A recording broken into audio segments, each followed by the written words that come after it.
we're going to talk about one of the propositions that you're going to see on your ballot in a couple of weeks, Proposition 5. I'm going to approach it with you in a very educational way, not in a political way, and I'm going to present the information kind of on both sides, so you'll see at the end where you can find more information on both sides. So, but to get there, first I need to kind of recap some information that some of you might know a little bit more than others, but Proposition 5, basically it is the property tax transfer initiative really designed for seniors to be able to transfer their property tax. So recapping, most people in the room probably know what Prop 13 is. Prop 13, could you hear that better? Okay, yeah. Thank you. Okay, so Prop 13 was passed back in the late 70s by an overwhelming majority of California voters, and what it did is it locked in our property taxes. So they were locked in at that point at 1% of your purchase price or your home value, and then it capped the increase every year by only 2%, which that's what we're used to here in California. Most states, your property taxes get reassessed every year based on the value of your home. So if you can imagine here, like the last few years, we've had, depending on where you live, you know, your property might have gone up 40, 50%. Can you imagine if your property taxes went up by 40 or 50% over the last 4 or 5 years? So you know, we're in a heavy tax area. One of the things that we have going for us is Prop 13 that controls our property taxes a little bit. So, and it's a great tool, especially for seniors, to be able to manage, you know, if they're on a budget. So again, their property taxes are not going sky high every year. So then we got to the 1980s and Prop 60 came along. So Prop 60, the idea was if a senior was moving, they wouldn't be reassessed on their new property. So if they sold the property in one city to move to another area, they'd be able to transfer their property taxes with them. So that passed in 1986 on the ballot by the voters. In addition to seniors, also severely disabled veterans have the same, they have the same right and the same ability to do that. And the way it works is if you sell your home as a senior and you move to a new home that's equal or lesser value, you can transfer your taxes. It also has to be in the same county. And it has to, you have to do that transfer within 2 years. So you can't sell your home, wait 5 years, buy a new home as a senior, and then transfer your old taxes. It has to happen within 2 years. So that currently allows seniors at some level to be able to take their property tax base with them, which again helps them manage their budget as they're in their retirement years. So Prop 90 came along a couple years later, and all it did was amend Prop 60, basically, where instead of having to stay within your county, you could go to another county if each county elected to participate in that process. So I think right now there's 11 counties within California that all do participate. Sometimes counties opt out or opt in, like Riverside and San Bernardino have both come into the program over the last 4 or 5 years. If you look, most of the counties that participate in this are Southern California based. There's not as many up north. So it's the same parameters and guidelines as Prop 60 as far as it has to be equal or lesser value on the new home. So here's kind of an example of how it works currently. So we have a 70-year-old homeowner here named Jim. Does Jim look like anybody who might be a senior professional that's in this room right now, by the way? It's not Melinda. It's not Melinda, so this may look a little like Jim Zuris, not by design, but... So Jim bought his house in Yorba Linda in 1984 for $36,500. His current property taxes based on that are about $2,200 per year. So Jim sells his home at $650,000 and buys a new property at $660,000 somewhere else in Orange County. His new property taxes, because the new home is going to be $10,000 more expensive, it's not equal or lesser value, all of a sudden he's gone from $2,208 per year to $7,200 per year. Where if Jim's able to sell his home for $650,000 and buy a new home for $650,000, he's able to transfer that $2,200 with him. So that's a $5,000 a year difference there, or $420 a month, Jim is able to save on his property taxes because he's able to transfer his property taxes with him. That's the current setup right now in California. So Prop 60 is a very good thing for seniors. It allows them to be able to move and take their transfer their property tax with them, yet it does have some limitations. And because of that, 75% of homeowners that are 55 or older in California have not moved since the year 2000, which that's a very high number of immobile seniors. And a lot of seniors that are moving, I could tell you right now, the last 4 years, I went back and counted, I moved 19 seniors out of state. So when they are moving, they're moving out of state. So what can we do really to keep them here, and allow them to move and move into a more appropriate home, a more comfortable home, from a 2-story to a single story, from a too large home to a more appropriately sized home. That's what Prop 5 is all about. Prop 5 kind of expands Prop 60 and Prop 90, takes some of the limitations off of it. So let's jump into that here. So here are the limitations on the current setup. You can only do this transfer once.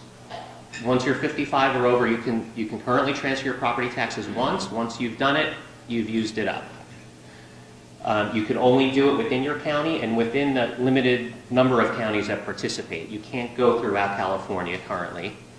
And here's the one that I hit the snag with the most. There's no ability to buy up. I mean, I run into people often that they're in like a condo or townhome in Yorba Linda that might be $500 or $600, and they want to move to South Orange County, and what they're looking at is $25,000 more than their home value here.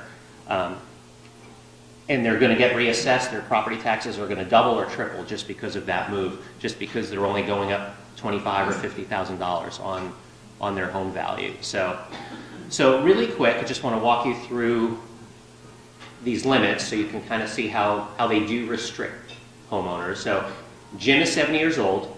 He's got that 1984 home that he bought for $36,500 in Yorba Linda. He's paying $2,200 a year on property tax. He sells it for $650. He goes out to the desert. He buys a nice condo in Rancho Mirage for $400,000 in a 55-plus golf course community. So Jim's able to bring that $2,200 in property tax with him. Great. So 5 years later, Jim's kind of sick of golf. His golf game's declining. He's kind of sick of his neighbors out there. He's 75. His condo's now worth $500,000 out there, but he misses the grandkids, and he wants to come back to Orange County. So he finds a place in Orange County to buy for $500,000, the same price as his condo in Rancho Mirage is worth now. But because he's already used his property tax transfer, he's now going to be reassessed based on the $500,000 at $4,400, and he's almost doubling his property tax in that scenario, just because he wants to move back to Orange County. So he's kind of stuck in the desert. And then, as I said, you can only go county to county to that limited list of participating counties. Luckily, most Southern California counties do participate, but as you go up north, most of the counties do not participate. So say Jim sold his home here in Yorba Linda for $650, and he finds something up in San Luis Obispo County near the coast for a condo for $450. San Luis Obispo County doesn't participate, so he's going to get reassessed. So if he finds a condo at $400,000, his new property taxes are going to be in the $4,400 neighborhood. Again, he's almost doubling his property tax just because he's moving out of the county to a county that's not participating. And then, as I mentioned before, here's the one that I run across the most as an obstacle or a challenge. So again, Jim's selling the home here in Yorba Linda for $650. He finds something down in Mission Viejo, near his family's down in South Orange County. So the new property tax on the place in Mission Viejo is going to be based on $700,000, which is only $50,000 more than he's selling his home for. Yet he's going from $2,200 a year in property tax to $7,700 a year in property tax. So look at the difference there. So it's $640, $641 per month versus $184 per month. So that's a big difference for a senior who's retired on a fixed budget to try to manage that. So Prop 5, it would allow more than one tax transfer for a 55-plus homeowner or severely disabled veteran. And there's one more category, by the way. If you were a victim of like the wildfires or a natural disaster victim, you also fall into these categories where you can take advantage of this. So it would allow you to transfer the property tax anywhere throughout the state, not just in your county or the participating counties. And it would allow the buy-up scenario, and I'll talk more about that in a second. It's also going to allow a buy-down scenario, which I will touch on. And then it's important to know that this was also part of the proposition. This was kind of put in, I don't want to get overly political, but this was probably a little bit of a trade-off that was put in there, where it will eliminate the reassessment exclusion for a transfer from a parent to a child. And I'll touch a little bit more on that here in a second. How am I doing on time, Will? You have 4 minutes. Four. You have to do anything. Okay. So the buy-up example. So Jim sells the $650,000 house in Yorba Linda. He goes into the $700,000 property in Mission Viejo. Instead of paying $7,700 per year, he would transfer his current property tax, the $2,200 per year, and then just add the difference, the $50,000 difference at the current tax rate, 1.1%. So he's basically adding $550 to the $2,208 to be able to buy up. His new property tax is going to be about $2,700 per year. So, which, my personal opinion, I think that's a very reasonable, fair approach to that problem that we've had. So let me talk about the elimination of the reassessment on the transfer to the child. So currently, if you inherit a property from your family member, from your parents, the property tax base will transfer to you. So that would get eliminated with Prop 5. And here's the scenario here. Here's kind of the spirit of, I think, why they were able to put this in here.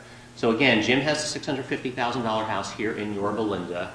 He gets to be 80 years old. He's aging a little bit, not feeling great. Maybe his memory is leaving him a little bit. So he goes into, say, a local assisted living or memory care.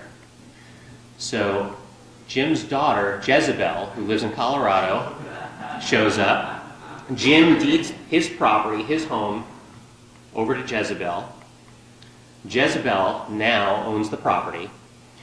So under the current law, Jezebel would retain that $2,200 property tax per year. So regardless of what she did with the property, even if she turned it, she puts a for rent sign up and she rents it out, now she's got a rental property with that tax base that was really designed for a senior to be able to manage their retirement fund. So that's kind of the extreme example, but that's what's being eliminated basically in Prop 5. So just so everybody understands that. And then, like I said, here's kind of who's for it and who's against it. So the position for is that it eliminates what we're calling a moving penalty for seniors and severely disabled. So they're able to be more mobile and move without just having a huge property tax hit. The proponents, the groups that are for this are, number one, it's the California Association of Realtors, which I'm a member of. They are the ones who actually went out and got the signatures to put this on the ballot. The California Chamber of Commerce, so that's like the statewide association of various chambers of commerces, senior groups, veterans groups, disability rights groups, they're all for it. If you want more information, vote yes on prop5.com. So the position against is that there are some people that feel like, okay, hey, we're going to lose tax revenue here, the state, the counties, the school districts, we don't want to give up this tax revenue.